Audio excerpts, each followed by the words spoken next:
মগো বরিশালের নদীর গুসা মাছ পাইছে দেখছেন। এই নদীতে ক্যাম্বাইলে এই মইয়া জাল টাইনিয়া গুসা মাছ ধরে হে ইয়াসগো দেহামু। শুদ্ধ ভাষায় ছোট চিংড়ি আর কলকাতার মানুষে তো কইবানে কুচো চিংড়ি। এই ছোট ছোট চিংড়ি মাছ কেমনে ধরে হে ইয়া দেখেন। বিশেষ ধরনের এই জাল লইয়া নদীতে নামে এইরকমের টানা লাগে। হে ইয়ার পর উড়াইয়া দেখে ইয়ার গাইয়ের মধ্যে অনেক মাছ ওড়ে, মানে এই পকেটের মধ্যে। এখন জাল বাইয়া কি কি মাছ ধরছে হগল দেহামু আনে একুলিয়া ইয়ে দেখে কি আর একজনে চর গড়া পাততে লাগছে। দেখেন এই চাইর মতো একটা পকেটও আছে। নদীর পারে লাইভ করার লই গাইছিলাম, আইয়া দেখি এই জায়গায় জাল পাততে আছে। মইও হইয়া দেখতে আসি। এরপর চিন্তা করলাম এটা লইয়াও তো একটা ভ্লগ করা যায়। এখন ভাড়ার টানে নদীর পানি গেছে হুগাইয়া, চর গেছে হুগাইয়া। এর লইগে চরে এই ধরনের জাল পাইতে হেরা চর গড়া দেয়। আগে বাঁশের তৈরি গড়া দিতে এর লইগে নাম হইছে চর গড়া। এখন জাল দিয়ে দিতে আছে, এ হইছে আধুনিক সিস্টেম। এই চরডারে এই জাল দিয়ে বেড়া দিয়ে রাখছে।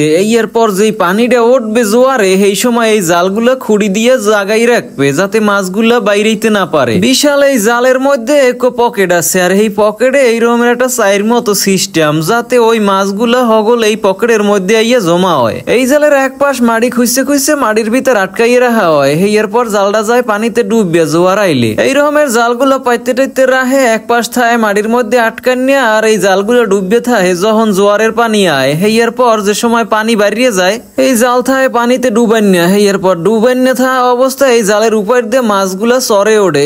এরপর এই জালগুলারে আবার জাগাইয়ে দেওয়া হয়। এই দেখেন কি বাইলে মাটি দিয়ে চাপা দিয়ে রাখা হয় জালের এক পাশ। জোয়ারের পানিতে যখন থই থই হইয়ে যায় সব জায়গা চরে অনেক মাছ ওঠে। এই মাছগুলা যাতে না বাইরেই যেতে এই চরের মধ্যে ইথাহে আটকে হেললে কি এই জালটা পাতা হইছে। ভরা জোয়ারে হেরা আইয়া খুঁড়ি দিয়ে এই জালটারে আবার জাগাই রাখবে যাতে মাছগুলা নদীতে আবার না চললে যায়। চর গড়া দেওয়া শেষ, এখন জোয়ারের অপেক্ষা। এদিকে দেখি মইয়া জাল লইয়া হে আবার আইতে আছে কুলের দিকে, মনে কয় অনেক মাছ পাইছে।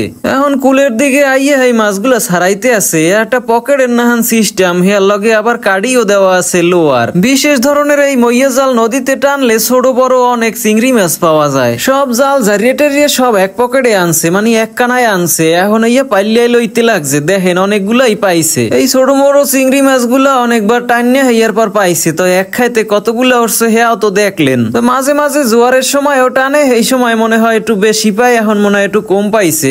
আবার গুণ আছে। নদীর তাজা জীবন্ত এই রকমের খাড়ি চিংড়ি মাছ খাইতেও জমের মজা লাগে। এই চিংড়ি মাছে কোনো জেলি দেওয়া নাই। অনেকে তো আবার ওই নকল ফকল করে অনেক কিছু এই মিলাই টিলাই চিংড়ি মাছের মধ্যে।